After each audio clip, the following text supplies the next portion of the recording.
ایک بادشاہ کی 7 بیٹیاں تھیں۔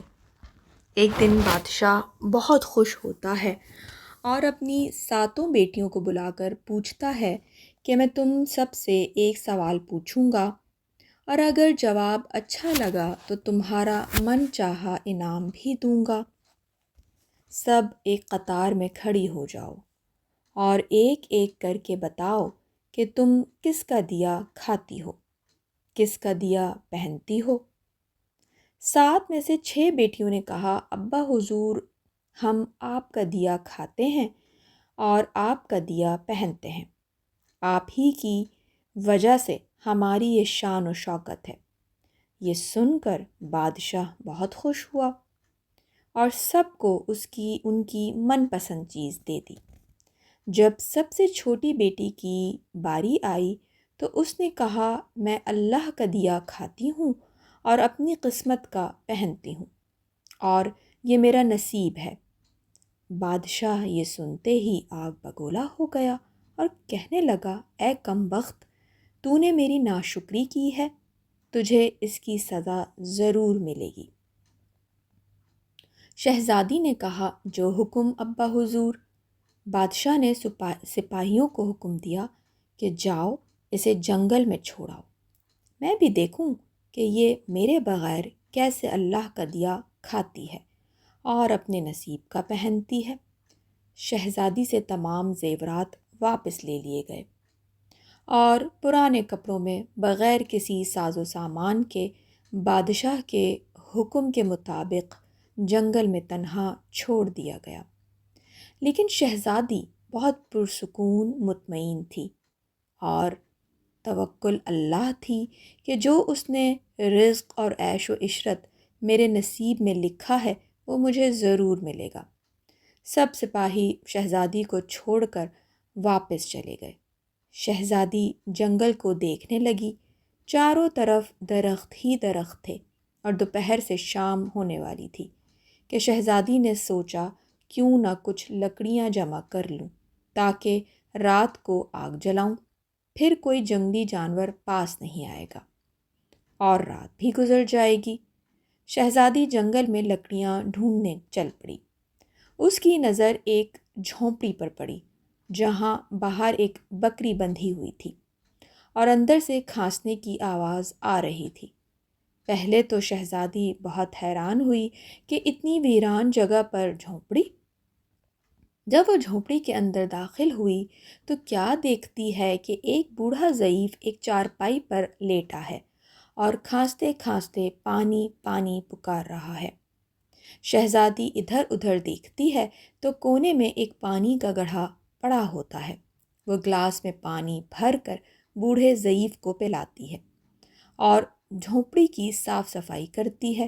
اتنے میں بوڑھا ضعیف شہزادی سے پوچھتا ہے، بیٹی تم کون ہو اور اتنے بڑے جنگل میں تم اکیلی کیا کر رہی ہو؟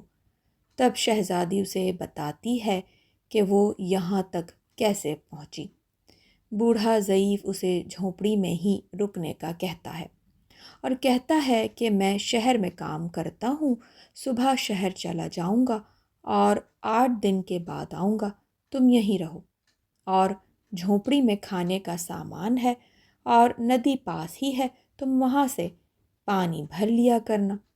صبح کو بوڑھا ضعیف شہر چلا جاتا ہے اور شہزادی یہاں اکیلی جھونپڑی میں سب صفائی کر کے بکری کا دودھ نکالتی ہے، آدھا اپنے لیے رکھ لیتی ہے اور آدھا باہر ایک کونے میں برتن میں ڈال کر رکھ دیتی ہے کہ رات کو کوئی جانور بھوکا یا پیاسا ہوگا تو پی لے گا، اور خود اندر آ کر سو جاتی ہے۔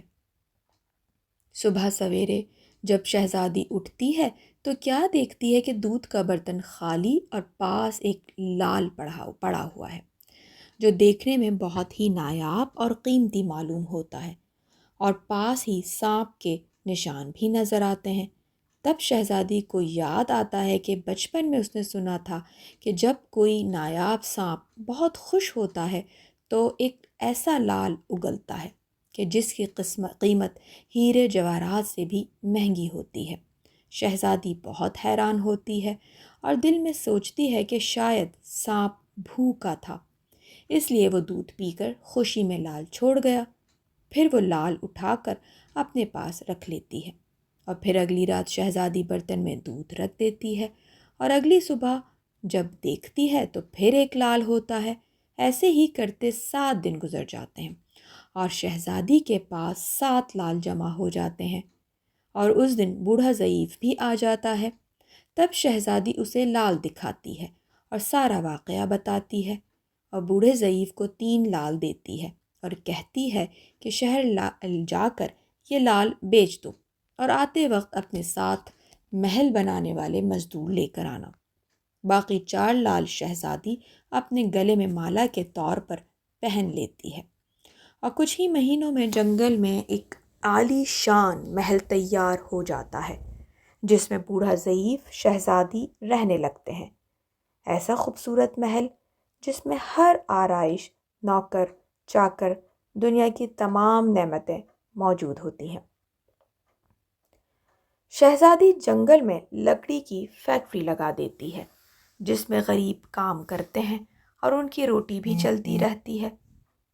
دیکھتے ہی دیکھتے جنگل شہر نما بن جاتا ہے اور دور دور تک دھوم مچ جاتی ہے کہ شہزادی بہت رحم دل ہے۔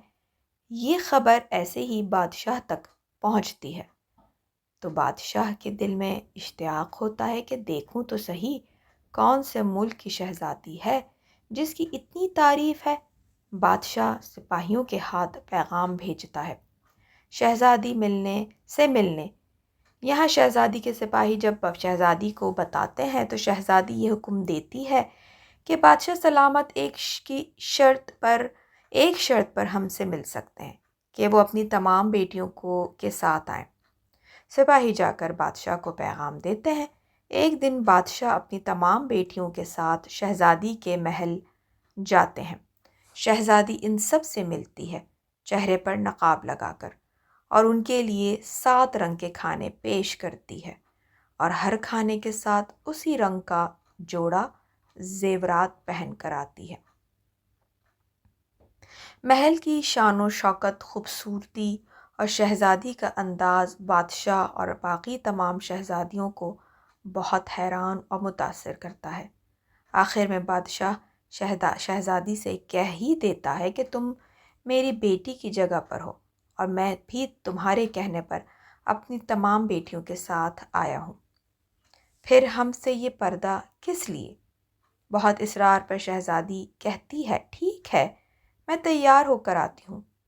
سب شہزادیاں آپس میں سرگوشی کرنے لگتی ہیں کہ اتنی تو تیار ہے، اتنے مہنگے زیورات پہنے ہیں، اب اور کتنا تیار ہو کر آئے گی۔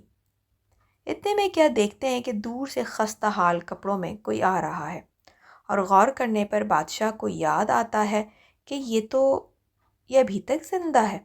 میں تو سوچتا تھا کہ اسے جنگل کے جانور کھا گئے، اور جب میں نے اپنے سپاہیوں کو اس کی خبر لینے بھیجا تھا تب انہوں نے یہی بتایا تھا کہ وہاں شہزادی کا کوئی نام و نشان نہیں ہے، تو یہ کیسے ممکن ہے؟ بادشاہ خوشی سے جھوم اٹھتا ہے اور کہتا ہے شہزادی کو بلاؤ، میں تمہیں شہزادی سے آزاد کروا کے لے جاؤں گا، وہ تمہاری قیمت میری ساری بادشاہت مانگ لے۔ یہ سنتے ہی شہزادی کہتی ہے نہیں ابا حضور، میں ہی وہی شہزادی ہوں، اور میں نہ کہتی تھی کہ میں اللہ کا دیا کھاتی ہوں اور اپنے نصیب کا پہنتی ہوں، بس اسی اللہ نے مجھے کہاں سے کہاں پہنچا دیا ہے کہ آج میں آپ سے بھی زیادہ امیر ہوں۔ پھر شہزادی اپنا تمام حال بیان کرتی ہے کہ وہ اس مقام پر کیسے آئی اور دکھاتی ہے اپنے گلے کی مالا جس میں ابھی بھی 4 لال موجود تھے۔ یہ بات سنتے ہی باقی تمام شہزادیاں دل میں رشک کرنے لگتی ہیں اور سوچتی ہیں کہ اے کاش ہم نے بھی تب یہی کہا ہوتا کہ اللہ کا دیا کھاتی ہیں اور اپنے نصیب کا پہنتی ہیں۔ بے شک ہم اللہ کا دیا ہی کھاتے ہیں اور اپنے نصیب کا ہی پہنتے ہیں۔ ہمارا رزق اللہ کی طرف سے ہی ہے، ہم اپنے رزق کا ایک دانہ بھی جب تک نہیں کھا لیں گے ہمیں موت نہیں آئے گی۔ ہمارا رزق جہاں جہاں لکھا ہے ہم وہاں وہاں جائیں گے۔ یہ سب میرے اللہ کا کرم ہے۔ اللہ تعالیٰ ہمیں نیک، سیدھی اور سچی راہ پر چلنے والا بنائے۔ آمین ثم آمین یا رب العالمین۔